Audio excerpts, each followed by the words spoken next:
Hi ಎಲ್ರಿಗೂ ನಮಸ್ಕಾರ. ನಾನು ನಿಮ್ಮ ವಿನಾಯಕ್ ನಾಯ್ಕ್. ಈ ಒಂದು ವಿಡಿಯೋದಲ್ಲಿ ಮ್ಯಾನ್ ಪವರ್ ಮತ್ತು ವೆಹಿಕಲ್ ಟೆಂಡರ್ಗಳನ್ನು ಯಾವ ರೀತಿ ತಗೊಳ್ಳೋದು ಅದ್ರ ಬಗ್ಗೆ ನಿಮಗೆ ಕಂಪ್ಲೀಟ್ ಆಗಿ ತಿಳಿಸ್ಕೊಡುವಂಥದ್ದು.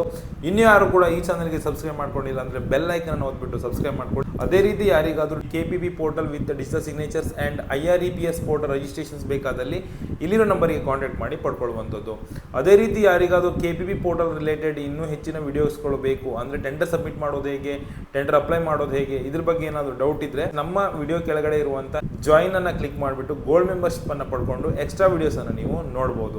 ಇವತ್ತಿನ ಮಾಹಿತಿಯನ್ನ ಸ್ಟಾರ್ಟ್ ಮಾಡೋಣ. ಮ್ಯಾನ್ ಪವರ್ ಸಪ್ಲೈ ಹಾಗೂ ವೆಹಿಕಲ್ ಸಪ್ಲೈ ಟೆಂಡರ್ಗಳ ಬಗ್ಗೆ ತುಂಬಾ ಜನ ಕೇಳ್ತಾ ಇದ್ರು. ಅದಕ್ಕೆ ಏನೇನು ಡಾಕ್ಯುಮೆಂಟ್ಸ್ ಕೇಳ್ತಾರೆ ಅದ್ರ ಬಗ್ಗೆ ಕೂಡ ತುಂಬಾ ಜನ ನೀವು ನನ್ನ ಹತ್ರ ಕೇಳಿದ್ರಿ. ಸೊ ಅದನ್ನ ಅಪ್ಲೈ ಮಾಡೋದು ಹೇಗೆ ಅದ್ರ ಬಗ್ಗೆ ನಿಮ್ಗೊಂದು ಬ್ರೀಫ್ ಆಗಿ ಒಂದು ವಿಡಿಯೋ ಮಾಡಿ ಈ ವಿಡಿಯೋ ಮುಖಾಂತರ ತಿಳಿಸ್ಕೊಡ್ತೀನಿ. First of all man power ಮತ್ತೆ ವೆಹಿಕಲ್ ಟೆಂಡರ್ಗಳಿಗೆ ಬೇಕಾಗಿರುವಂತದ್ದು ಏನಂತ ಹೇಳಿದ್ರೆ, ನೀವು ಫಸ್ಟಿಗೆ ಮ್ಯಾನ್ ಪವರ್ ಸಪ್ಲೈಗೆ EPF ESI ಮಾಡ್ಕೊಂಡಿರ್ಬೇಕು. ಅದೇ ರೀತಿ ವೆಹಿಕಲ್ ಟೆಂಡರ್ಗೆ ಉದ್ಯಮ ಆಧಾರ ಕೂಡ ಮಾಡ್ಕೊಳ್ಬೇಕಾಗ್ತದೆ. ಸೊ ಇದನ್ನೆಲ್ಲ ಡಾಕ್ಯುಮೆಂಟ್ಸ್ ನೀವು ರೆಡಿ ಮಾಡಿಕೊಂಡು KPP ಪೋರ್ಟಲ್ ರಿಜಿಸ್ಟ್ರೇಷನ್ಸ್ ಅನ್ನ ಮಾಡ್ಕೊಳ್ಬೇಕು. So KPP portal registrations with digital signature ತಗೊಂಡು ಸರ್ಚ್ ಟೆಂಡರ್ಸ್ಗೆ ಹೋಗ್ಬಿಟ್ಟು ಸರ್ವಿಸಸ್ ಅಂತ ಇರುತ್ತೆ, ಗೂಡ್ಸು ವರ್ಕ್ಸು ಸರ್ವಿಸ್ ಅಂತ ಇರುತ್ತೆ. ನೀವು ಸರ್ವಿಸಲ್ಲಿ ಹೋಗ್ಬಿಟ್ಟು ಟೆಂಡರನ್ನು ಹುಡುಕಬೇಕಾಗ್ತದೆ. ಸೊ ಸರ್ವಿಸಲ್ಲಿ ಹೋಗ್ಬಿಟ್ಟು ನೀವು ಟೆಂಡರ್ನ ಸೆಲೆಕ್ಟ್ ಮಾಡಿಕೊಂಡು ಅಲ್ಲಿ ಪರ್ಟಿಕ್ಯುಲರ್ ಆಗಿ ಕೆಲವೊಂದು ಡಾಕ್ಯುಮೆಂಟ್ಸ್ನ ಕೇಳಿರ್ತಾರೆ.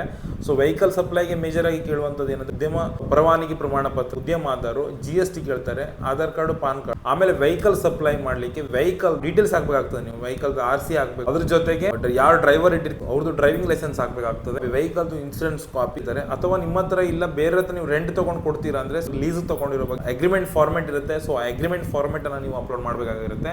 ಈ ಡಾಕ್ಯುಮೆಂಟ್ಸ್ ಅಲ್ಲಿ ನಾನು ಮೇಜರ್ ಆಗಿ ಹೇಳಿರುವಂತದ್ದು. ಇದನ್ನು ಬಿಟ್ಟು ತುಂಬಾ ಡಾಕ್ಯುಮೆಂಟ್ಸ್ ಅನ್ನು ಕೂಡ ಅವ್ರು ಕೇಳ್ತಾರೆ. GST, ಪ್ರೀವಿಯಸ್ ಎಕ್ಸ್ಪೀರಿಯನ್ಸ್ ಸರ್ಟಿಫಿಕೇಟ್ ಅನ್ನು ಕೂಡ ಕೇಳ್ತಾರೆ. ವೆಹಿಕಲ್ ಸಪ್ಲೈ ಮಾಡ್ತೀರಾ ಅಂದ್ರೆ ನೀವು ಆಲ್ರೆಡಿ ಗೌರ್ಮೆಂಟ್ ಗೆ ವೆಹಿಕಲ್ ಸಪ್ಲೈ ಮಾಡಿರೋದ್ರ ಬಗ್ಗೆ ಎಕ್ಸ್ಪೀರಿಯನ್ಸ್ ಸರ್ಟಿಫಿಕೇಟ್ ಅಂದ್ರೆ ವರ್ಡನ್ ಸರ್ಟಿಫಿಕೇಟ್ ಅಂತ ಕೇಳ್ತಾರೆ. ಅದನ್ನು ಕೂಡ ನೀವು ಹಾಕ್ಬಿಟ್ಟು ಸಬ್ಮಿಟ್ ಮಾಡಬೇಕಾಗ್ತದೆ. ಅದೇ ರೀತಿ ಮ್ಯಾನ್ ಪವರ್ ಸಪ್ಲೈಗೂ ಕೂಡ ಅದೇ ರೀತಿ KPP ಪೋರ್ಟಲ್ ರಿಜಿಸ್ಟ್ರೇಷನ್ ಮಾಡ್ಕೊಳ್ಬೇಕು. ಸರ್ಚ್ ಟೆಂಡರ್ಗೆ ಹೋಗ್ಬಿಟ್ಟು ಸರ್ವಿಸಸ್ಗೆ ಹೋಗಬೇಕು. ಸರ್ವಿಸಸ್ ಅಲ್ಲಿ ಮ್ಯಾನ್ ಪವರ್ ಸಪ್ಲೈ ಅಂತ ಇರುತ್ತೆ. ಸೊ ಅದರಲ್ಲಿ ನೀವು ಟೆಂಡರ್ ಸೆಲೆಕ್ಟ್ ಮಾಡಿಕೊಂಡು ಟೆಂಡರ್ ಅನ್ನು ಸಬ್ಮಿಟ್ ಮಾಡಬೇಕು. ಇದಕ್ಕೆ ಬೇಕಾಗಿರೋ documents GST compulsory, professional tax certificate ಕೂಡ ಕೇಳ್ತಾರೆ, ಟ್ಯಾಕ್ಸ್ ತುಂಬಿರೋ certificate, EPF ESI last 6 month challan ಕೇಳ್ತಾರೆ. EPF ಮತ್ತೆ ESI ನೀವು ತುಂಬಿರೋದ್ರ ಬಗ್ಗೆ, ಅದ್ರ ಜೊತೆಗೆ ಪ್ರೀವಿಯಸ್ ಎಕ್ಸ್ಪೀರಿಯನ್ಸ್ ಅನ್ನು ಕೂಡ ಕೇಳ್ತಾರೆ. ನೀವು ಮೊದಲು ಎಲ್ಲಾದರೂ ಗೌರ್ಮೆಂಟಿಗೆ ನೀವು ಮ್ಯಾನ್ ಪವರ್ ಸಪ್ಲೈ ಮಾಡಿರೋದ್ರ ಬಗ್ಗೆ ಒಂದು ಎಕ್ಸ್ಪೀರಿಯನ್ಸ್ ಸರ್ಟಿಫಿಕೇಟ್ ಅನ್ನು ನೀವು ಅಪ್ಲೋಡ್ ಮಾಡಬೇಕಾಗ್ತದೆ. ಸೊ ಇದು ಮ್ಯಾನ್ ಪವರ್ ಮತ್ತೆ ವೆಹಿಕಲ್ ಸಪ್ಲೈ ಟೆಂಡರ್ ಗಳಿಗೆ ಈ ರೀತಿ ಪ್ರೊಸೀಜರ್ಸ್ ಅನ್ನು ನೀವು ಫಾಲೋ ಮಾಡಬೇಕಾಗ್ತದೆ. ಇದ್ರ ಬಗ್ಗೆ ಏನಾದರೂ ಡೌಟ್ ಇದ್ರೆ ಕಮೆಂಟ್ ಮಾಡಿ ಅಂತ ಹೇಳ್ತಾ ಇವತ್ತಿನ ವಿಡಿಯೋನ ಮುಗಿಸ್ತಾ ಇದ್ದೀನಿ. Thank you.